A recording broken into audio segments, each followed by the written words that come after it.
Hello, this is Rob Mazak, and I'd like to take a moment to welcome you to the Life by Mazak podcast channel. Here on this channel, anything is possible. Any subject will and usually is discussed, and there's no telling how this message will unfold as we work through an idea, through an experience, or through a thought. These subjects come from the vast amount of information and experience through spirit, through life lessons, and from working with a lot of other people. Scripts are never used on this channel, and the message simply unfolds as the subject is discussed. Follow along and see where it leads us, or more specifically, where it leads me. These podcasts are produced in the hopes of helping others to benefit, to grow, and to excel in their own human experience. At Life by Mazak, we work towards helping you achieve wellness for your mind, your body, and your soul using many specialized services. Services that include psychic medium and tarot readings, quantum healing hypnosis, past life regression, intuitive Reiki healing, life coaching, and many other services. If you enjoyed this podcast, please click the like button and share this with others. Our goal is to reach as many people as we can with the knowledge that is shared on this podcast channel. Hello, everyone. It has been a little bit since I've done a podcast. A lot has happened, though, in that time, since the last time I did one. And it's been kind of a struggle to decide what to talk about.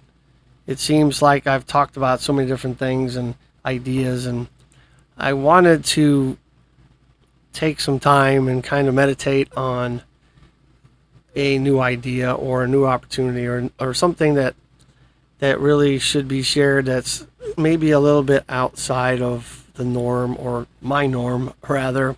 Because if you listen to my podcasts at all, you know that I talk about things that are way out in the edge, strange in many ways.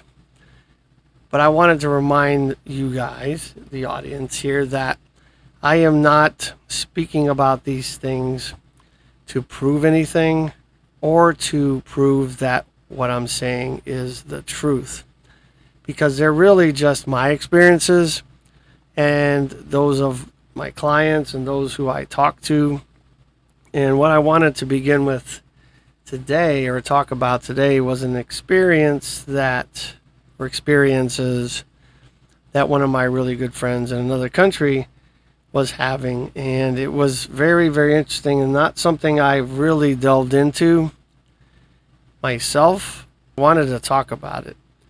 Now, basically, I would have to title this or give it a subject of something of the sort as like raising the dead. And we've seen that in scriptures and holy writings and religious texts of accounts where those that have died have been risen or brought back to life by the Savior in the story. And the most well-known, I guess, is probably some of the Christian texts in the Bible, where Jesus was written about, or he was documented as having brought back to life a person named Lazarus, who apparently was a good friend of his, or as annotated in the writings. In that story, it is a little more interesting. I think there's a little bit more to that story than some people have really looked at. So in those days, in that time of our evolution or our history, and maybe that's still the same in some cultures and some religions, during the time that was reported as being documented from, the population had a belief system that the soul or the spirit did not leave the body for 3 days. And so they always waited for 3 days before they would bury a body, have a funeral, or burn it, or however they are going to celebrate that or do those rites of death or the passage of death. And so Jesus, though, in this story, actually rose Lazarus from the dead on the fourth day.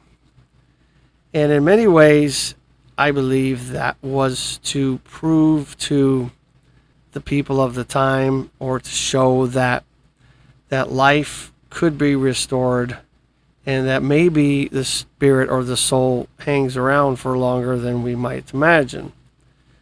I don't know, but I found that interesting. I don't know if anybody has picked up on that from that story or not. The story I want to kind of discuss is from a friend of mine from another country who I have conversations with periodically.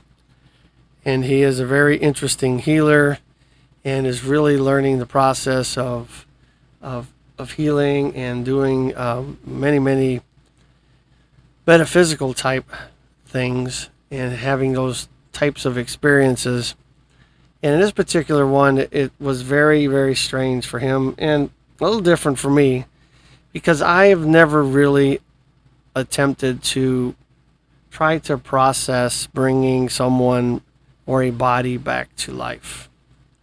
Now, I have helped or engaged with many souls that were on the borderline between the body dying and staying alive. So that little space and decision point, that matrix where there was kind of a waiting period or a time when decisions had to be made, whether that soul was going to exit that body and that body was going to die off.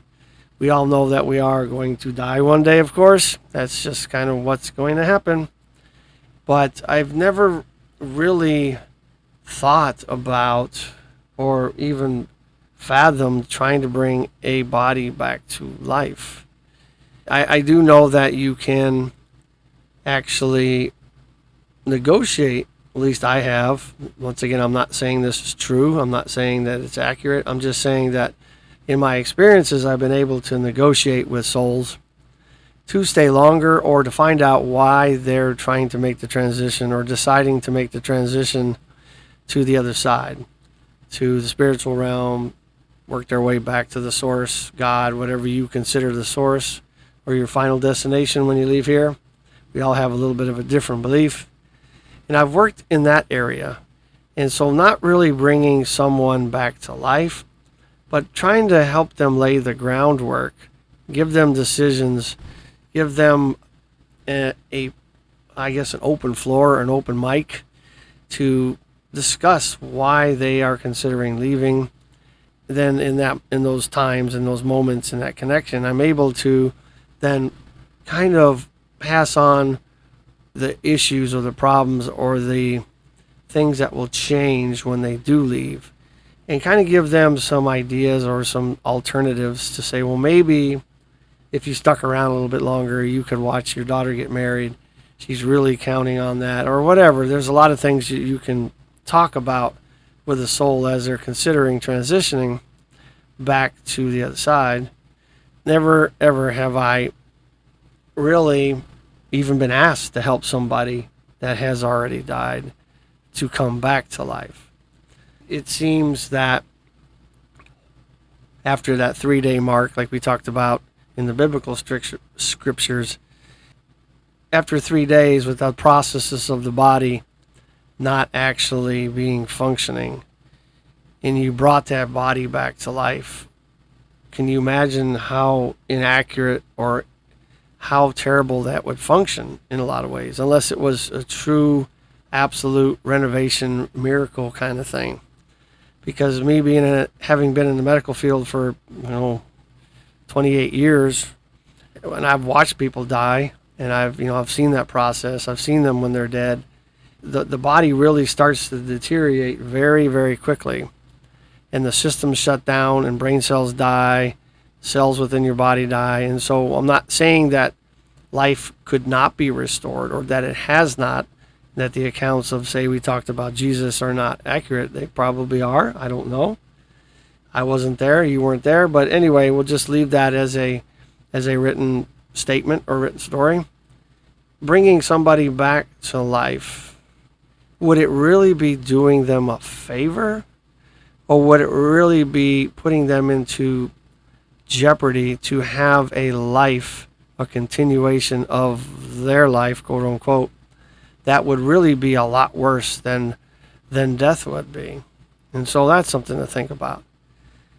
All right, let's move on to the story of what my friend was talking about. He had a family that was really desperate for him to try to do what he could to save their family member who had actually, at least clinically, died, my understanding. I don't know how long they had been dead.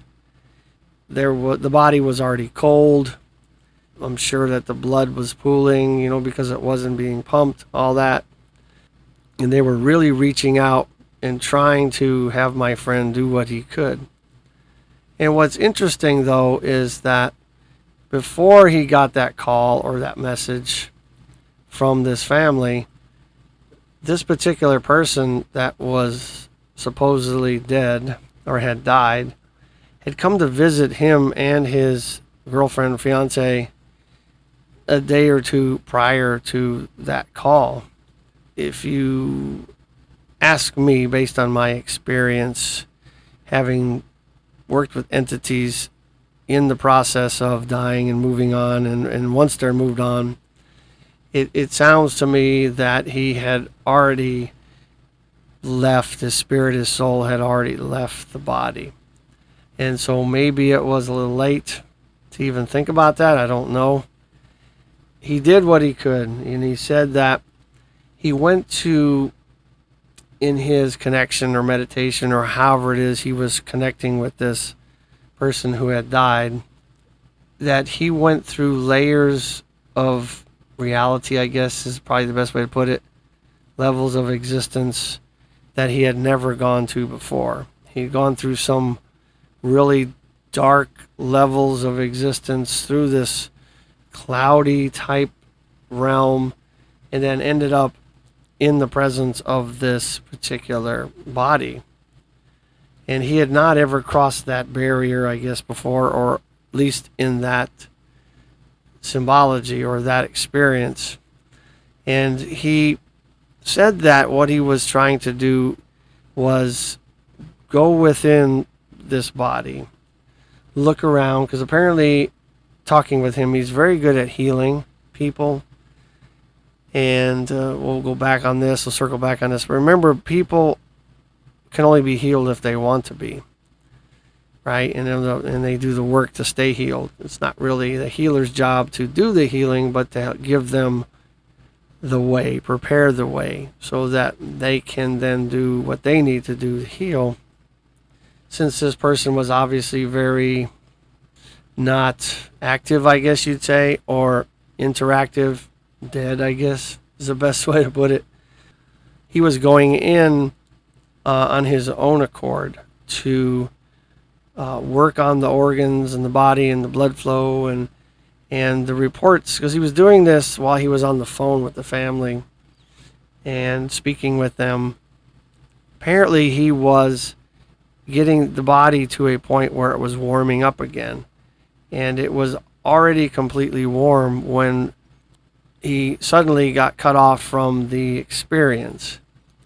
Now, during that experience of hovering over this person's body and working his quote-unquote magic, his process, he heard a very clear voice, and he does hear very, very direct messages from God in his accounts in English, even though he's not from an English-speaking country. But he heard it in very clear English. Would you be willing to lay your life down for this man's life? And my friend said, of course, why not?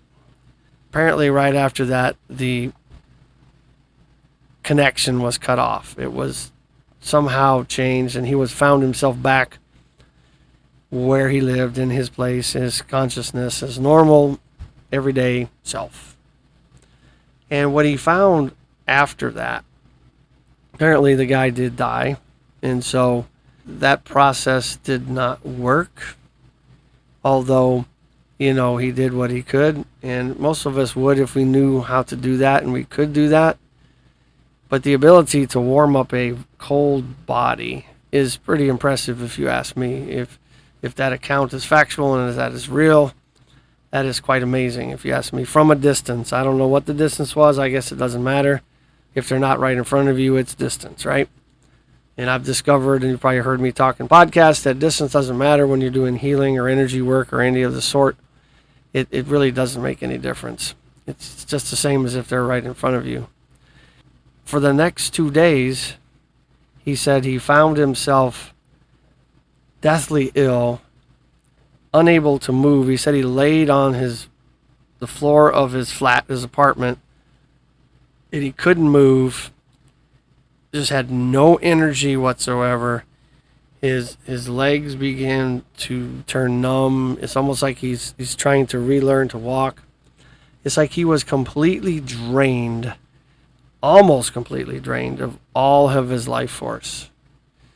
And so in our conversations, he was curious. He said, "What did I do wrong, or what should I do different, or can you help me through this experience?" I've never had that experience of trying to bring back someone or a body who has died or has died. However, there's a lot of things there that we discuss, and I think anybody that might consider doing this kind of work needs to think about. I don't believe that any healer or anybody that does metaphysical and spiritual types of processes has a voice of direction. What I mean by that is, if you're telling this person, for example, who had died, you need to go back because your family needs you, that is like trying to speak for God or speak for the source or speak for the universe. When in fact, we as a human being, especially as a human being, we don't really have that authority, if you think about it. What I suggested to him, and I would suggest to anybody that would ever try these kinds of things, is that what we do is we interact with the soul or the spirit or the body, if it's still in a living state. Have a conversation, if you will, and talk to them about options. See if you can come to an agreement. Talk to them about how perhaps they're passing or they're leaving to the other side, transgressing to another place, what that will do for their loved ones, their family, their not so loved ones, whatever. Really provide them options and allow them to make their own decisions. And maybe they're not decisions for them to make, but if they are, what we need to do is just like with any human being. If you go up to a human being and say, "I need you to do this, you are going to do this, you need to return home because whatever," what's going to happen? You're going to develop a resistance to that command. I don't think that's much different with a soul or a spirit. I think what we need to do is lay the groundwork, prepare the way. Where have we heard that in many religious texts and in religions, right? Prepare the way and give them that foundation for the ability to make a choice and to let them figure out if they want to stay or go. And that's really, in my opinion, in my experience, their choice. Because if the body is dying, there's not a lot of time, or there's not a very big window for a decision.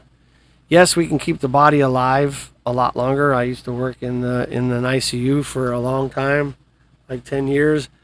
We've extended life for a very, very long time when the person probably wasn't even there, or the soul or the spirit really wasn't even engaged anymore. And when we disconnected that life support, then they quickly transitioned and the body died very fast. We need to allow the soul, the spirit, the essence of the person to make decisions and to provide them with information that gives them a lot of ammunition or a lot of avenues, information that will give them a way to make knowledgeable and solid decisions before they make their choices. But if somebody has physically died, is it impossible to bring them back and create a major miracle? I say that it probably is possible. It has been shown or documented or written about, as we talked about earlier on. Whether that's true or not doesn't matter. The point being that I think it's possible. I believe absolutely anything is possible. However, what I have found in my experiences as well is that if a soul is departing a body and it's done with that shell and it's moving on and it has things that it needs to complete, or there's unfinished business, or there's some very strong ties to this earth, I believe that that soul will return very, very quickly in another body through the birth process, which is the only way that souls can come in my opinion, my experience, is that they need to go through that birth process. I think if that soul waits for longer and it's trying to reconnect with the people that have unfinished business, or the souls that have unfinished business, it may be more difficult, because if you look at the complexity of the human body and the birth process, it is immense. Just to be born, 400 trillion to 1 odds that you could even be born. And there's like an immense amount of possibilities of who you can become, what type of human you can be. I was recently reading some research where it said one human sperm brings into the equation 80 trillion genetic possibilities. That's a lot. And then the woman's egg meets it with 80 trillion possibilities of genetic possibilities. And I'm not a mathematician, but that's a lot of detail and a lot of levels of possibilities that it's hard to even fathom. If you ever want to figure out how much a trillion is, figure out how many seconds that is and how many years that is in seconds, and it would blow your mind. I did a podcast on it a while back. We won't talk about it, but the point is that the way back to your karma or your connection that you need to repurpose or to relive or to relearn can be very complex. In my opinion, I think if some souls have that quick of a connection and the body just gave out on them and they need to finish that up, they're likely to come back in relatively fast. Like I said, we're here to talk about experiences that I've had and others have had.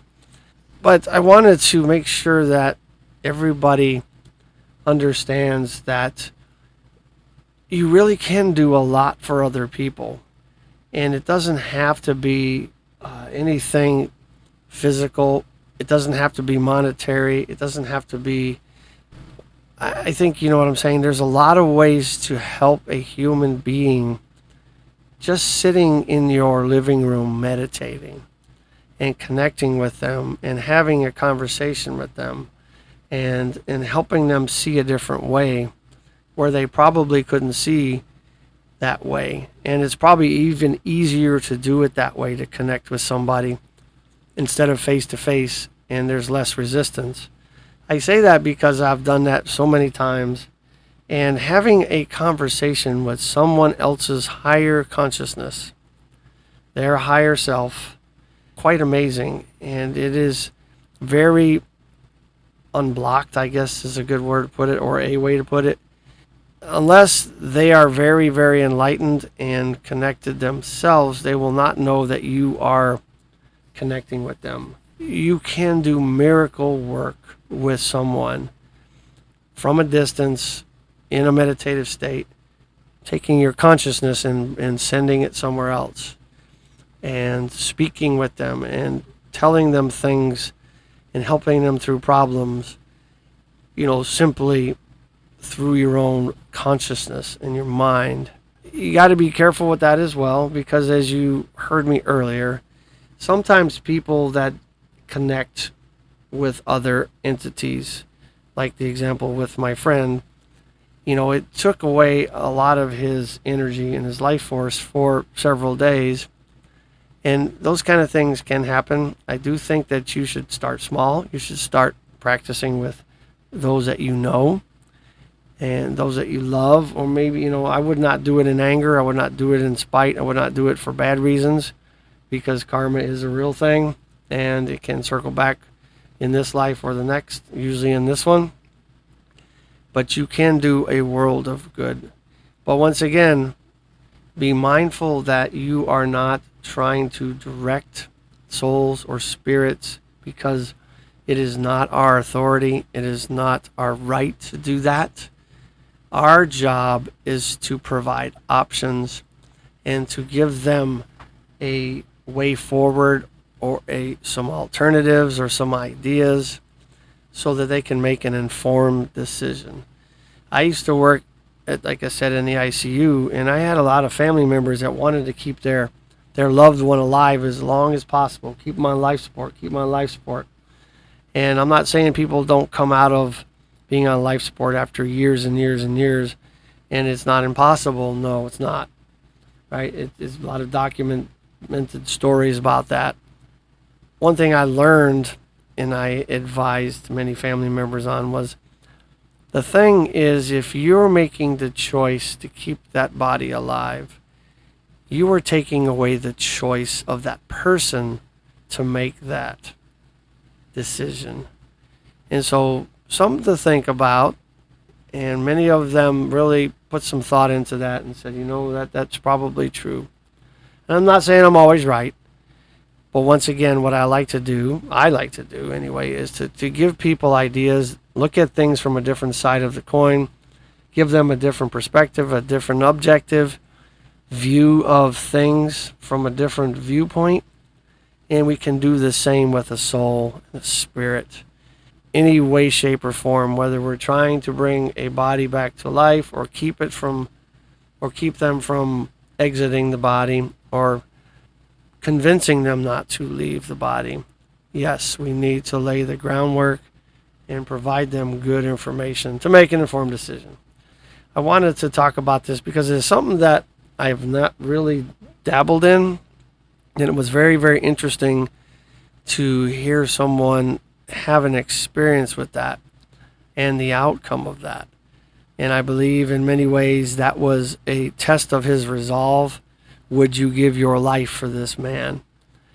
It's almost like it was a major test by God, or whoever it is that he feels guides him.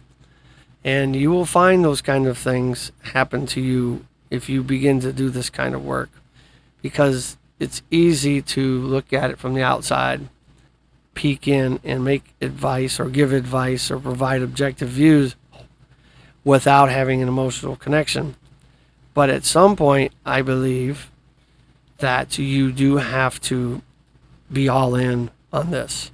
You have to be committed and be part of the process, although all in, or stepping in, tiptoeing in, not going to work, in my opinion. To do this effectively, you really, really need to be all in. I'm not saying we need to give our life for every person we're trying to help. I'm not saying that. But that was just his example of what was kind of a test of resolve, to see how committed he was and to test his boundaries. Could he go all the way to the brink of death? And maybe he did in this case. His life force was almost taken away, it seems, based on talking to him.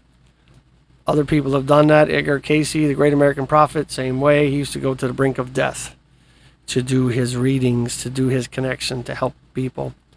And that's probably why his life was a little shorter than others, because, you can only go to the brink of death so many times, I think, before the body finally says, I'm going to stay here. I like it here. I'm going to go ahead and move on. I will move on myself. Why don't you go ahead and bump over to my website, take a look around, lifebymazak.com, LIFEBYMAZAK.com. I have my services listed there. My wife makes enormously wonderful leather products. There's podcasts channels, there's blogs, there's all kind of things.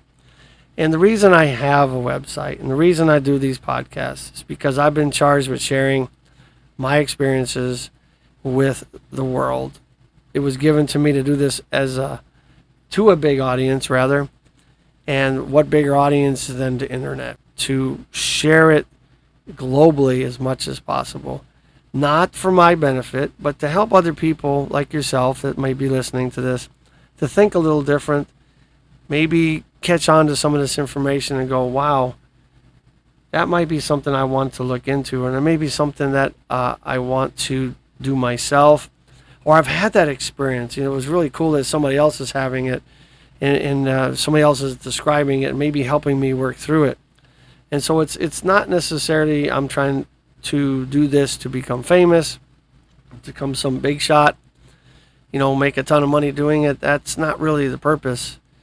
It is to share the wealth, and that's what I've been charged with. Matter of fact, I just did a meditation, and I was reminded that, yes, this is why I'm here. You need to keep doing it. You kind of lagged for the last several weeks on your podcast. I got chastised myself by my spirit guide. And so here I am sharing again, and I'm following my orders, and I am putting this out to the world as directed. So I look forward to working with you. I look forward to hearing from you. Stay strong and live your life.